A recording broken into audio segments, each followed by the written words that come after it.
Assalamualaikum warahmatullahi wabarakatuh. Selamat sore pemirsa Cipanas TV. Kembali saya Wisi Selvia Nurani hadir di program News kali ini. Talk show kali ini di edisi hari Kamis 20 Agustus 2020 saya ditemani oleh seorang wanita yang luar biasa. Selain cantik, wanita ini juga begitu banyak aktivitasnya dan ini adalah merupakan seorang ketua umum Granita, Gerakan Wanita, kemudian juga seorang presiden Global Indonesia Network, dosen leadership and entrepreneurship di Perguruan Tinggi Swasta Jakarta, dan juga seorang penulis buku dan juga seorang pembicara. Kita akan langsung ketemu dengan Ibu Dian Wisdianawati, yaitu putra daerah dari Cipanas tapi yang merupakan incredible people yang lahir di kota ini tapi sudah pernah melanglang buana. Nanti kita akan ngobrol banyak dengan Ibu Dian. Selamat sore Ibu, Assalamualaikum. Selamat sore, waalaikumsalam. Sehat Bu? Alhamdulillah. Dari Jakarta langsung? Iya. Luar biasa. Gimana Bu situasi, soalnya kan masih dalam pandemi COVID-19 tuh Bu. Iya. Perjalanan Ibu, jam berapa Ibu dari Jakarta sampai sini? Dari Jakarta tadi jam 7:30 pagi. Dan saya lumayan kaget juga ternyata begitu nyampe puncak kok macet ya. Orang itu nggak takut mati ya dengan corona. Soalnya masih kan ya Bu ya, pandemi ini masih ya Saya Bu. bilang wah luar biasa sekali, puncak tetap macet, Cipanas macet. Ini luar biasa banget Cianjur ini. Sakti ya Bu orangnya. Iya. Luar biasa. Dengan apa ya namanya, Ibu Dian ini dari pagi perjalanan dari Jakarta menuju, kebetulan kita berada di Cipanas. Alhamdulillah ya Bu ya, dalam keadaan sehat walafiat. Ibu, saya karena Ibu seorang aktivis wanita ya Bu ya. Iya. Bentuk saya sungguh apa ya Bu ya, kalau seorang wanita yang mempunyai apa Bu namanya, power gitu ya. Saya tuh benar-benar merasa amazing gitu ya Bu ya. Jadi apalagi gitu, ini Ibu begitu banyak kegiatan gitu ya Bu ya. Menurut saya Power Ranger banget Bu, Wonder Woman gitu ya Bu ya. Asal jangan Catwoman ya. Jangan Catwoman. Ibu, menurut Ibu peranan wanita dalam bidang politik dan perekonomian saat ini, karena bidang politik dan perekonomian saat ini adalah merupakan sorotan di dunia. Menurut Ibu bagaimana peranan wanita? Iya, terima kasih. Perempuan itu sebetulnya kan diciptakan dengan sangat luar biasa oleh Tuhan. Karena dengan tubuh yang begitu lemah dimulai, dengan wajah yang begitu lembut, perempuan itu menyimpan kekuatan yang tidak bisa dideskripsikan dengan mudah gitu kan ya. Bahkan mungkin dalam suatu rumah tangga perempuan itu mengatur semua. Itu aja sebetulnya dari rumah tangga pun perempuan itu sudah mulai berpolitik. Mengatur rumah, mengurus anak, kadang-kadang juga bekerja juga gitu kan, bahkan menjadi manajer dari suaminya kan. Itu saja sebetulnya sudah mulai berpolitik di situ ya. Kemudian dari sisi perekonomian, perempuan itu kan memegang kendali penuh. Apakah laki-laki bisa belanja tanpa izin perempuan? Nggak bisa kan? Iya kan? Meskipun suaminya mencari uang, tapi selalu minta izin istrinya dong kalau mau beli sesuatu. Dan kalau misalkan suami memegang kendali penuh atas perekonomian rumah tangga, biasanya nggak beres juga kan? Betul. Ya, jadi perempuan itu sangat luar biasa. Jadi peranannya penting ya Bu ya di dunia politik dan perekonomian gitu ya. Tentu. Baik Bu. Kemudian kalau itu dilihat Bu, ternyata kalau begitu perempuan itu atau seorang wanita itu bisa menjadi seorang pemimpin dong ya Bu ya. Why not? Iya. Nah, menurut Ibu bagaimana seorang pemimpin yang berada di bawah kepemimpinan seorang wanita? Sebetulnya kepemimpinan itu nggak ada sangkut pautnya dengan gender, ya. Perempuan bisa jadi pemimpin. Kita bisa lihat Ratu Elizabeth sampai sekarang bertahta kan ya. Kemudian Margaret Thatcher yang segitu kuatnya. Kemudian ada satu lagi pemimpin spiritual kayak Bunda Teresa, kan tidak bisa tergantikan tempatnya. Itu ada dalam hati semua orang di dunia ya. Jadi saya pikir sih dalam masalah kepemimpinan, kalau misalkan memang perempuan itu capable, kenapa enggak gitu kan? Karena ada hal-hal tertentu yang mungkin tidak bisa dilakukan oleh laki-laki, perempuan ini bisa. Iya, gitu, betul ya Bu ya. Ya, jadi multitasking, Ya, gitu ya. multitasking. Dari rumah aja nih, perempuan tuh bisa sambil masak, bisa Betul. sambil ngurus anak, Iya. bisa sambil dandan. Iya, betul, Bu. Laki-laki nggak mungkin melakukan itu kan? Iya, Iya. jadi betul. Dan ini penilaian pribadi saya terhadap ibu benar-benar luar biasa begitu ya Bu ya, karena pasti untuk hal-hal kegiatan di rumah, kemudian dengan ibu begitu banyaknya kegiatan di luar, ini sangat luar biasa gitu ya Bu. Nah kemudian pendapat ibu bagaimana Bu, di era globalisasi ini menurut ibu sejauh apa sih peranan wanita? Perempuan itu berperan sangat besar sekali terhadap perubahan zaman. Karena apa? Perempuan itu adalah manajer dalam rumah tangga. Jadi dia harus memberikan ilmu kepada anak-anaknya, karena ibu itu adalah madrasah pertama kan untuk anak-anak. Jadi anak-anak itu belajar dari ibunya. Kalau ibunya pinter, anak-anaknya juga pasti pinter dong, gitu kan. Nah, di saat apalagi sekarang pada saat pandemi, anak-anak itu banyak belajar di rumah. Otomatis betul. ibu harus menguasai Betul. segala macam pelajaran, terus dengan teknologi, karena kan anak-anak tuh belajar melalui internet kan. Kalau perempuan nggak tahu internet, gimana anak-anaknya bisa paham dengan pelajaran yang disampaikan oleh sekolahnya.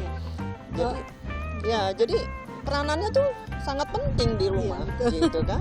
Nah, ibu mohon maaf, apa ibu mempunyai putra yang masih bersekolah atau gimana? Kebetulan saya punya anak dua. Yang pertama perempuan yang sekarang sudah selesai ngambil S2 ITB. Kemudian yang laki-laki baru 2 minggu yang lalu dia dapat beasiswa ke Korea untuk ngambil doktoral ya. Jadi anak saya dua dan ya sudah selesai gitu. Jadi tinggal saya menikmati ya Bu. menikmati masa tua dengan berkarya dan bermanfaat untuk orang. Ibu nggak kelihatan tua Bu. Saya sudah setengah abad lah, sudah tinggal menikmati hidup aja. Iya. Ini luar biasa sekali gitu ya Bu. Dan pada saat sekarang Bu, berkaitan dengan pandemi COVID-19 ya Bu ya, seperti yang Ibu katakan tadi bahwa sekarang peranan wanita itu sangat penting, terutama dalam era globalisasi, dan ini ada kaitannya dengan teknologi IT gitu ya Bu ya. Karena sekarang anak-anak dituntut untuk BDR, belajar di rumah melalui daring, luring gitu ya Bu ya. Berarti wanita dituntut untuk serba tahu atau dituntut untuk belajar lebih pintar lagi dong ya Bu ya gitu. Nah, bagaimana sisi ibu melihatnya bahwa ini adalah juga merupakan pembelajaran untuk orang tua, bahwa anak ini harus belajar di rumah.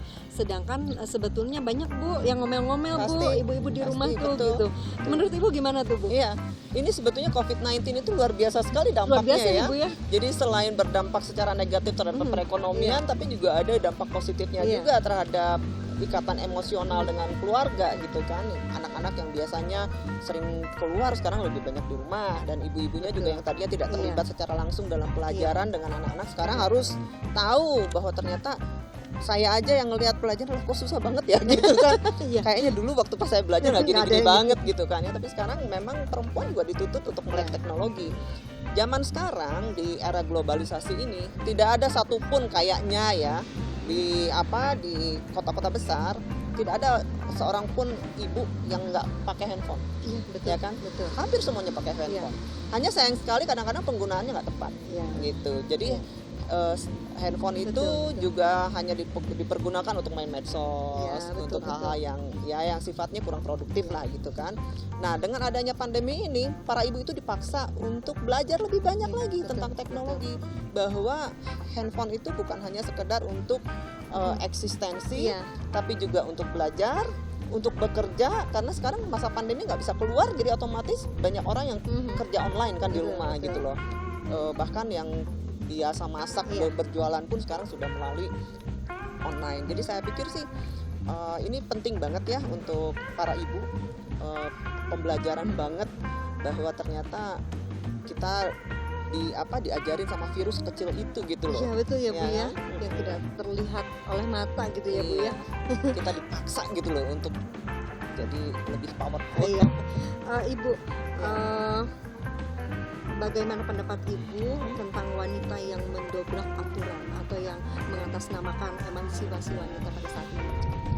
Karena kan ada aturan-aturan yang melarang wanita menjadi seorang pemimpin, wanita itu nggak boleh begini, wanita itu nggak boleh begitu, wanita tidak boleh mempunyai pendidikan yang tinggi karena nanti ujung-ujungnya tetap di dapur melayani suami.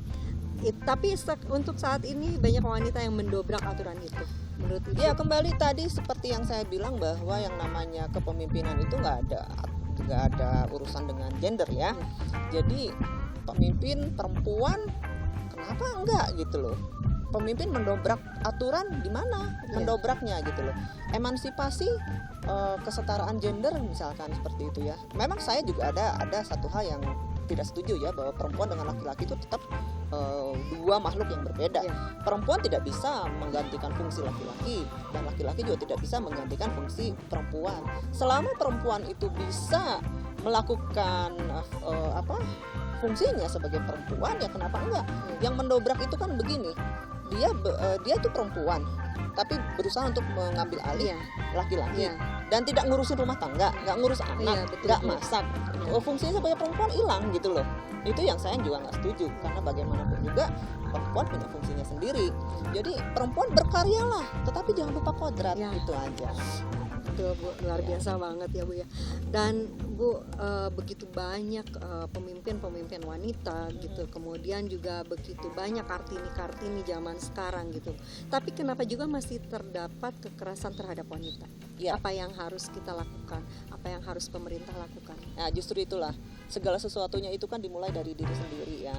Kenapa kekerasan terhadap perempuan masih banyak terjadi? Karena masih banyak perempuan yang itulah menganggap dirinya itu lemah, tergantung terhadap laki-laki, sehingga akhirnya ketika dikasarin, diperlakukan semena-mena, mereka nggak bisa ngelawan karena secara ekonomi mereka masih tergantung.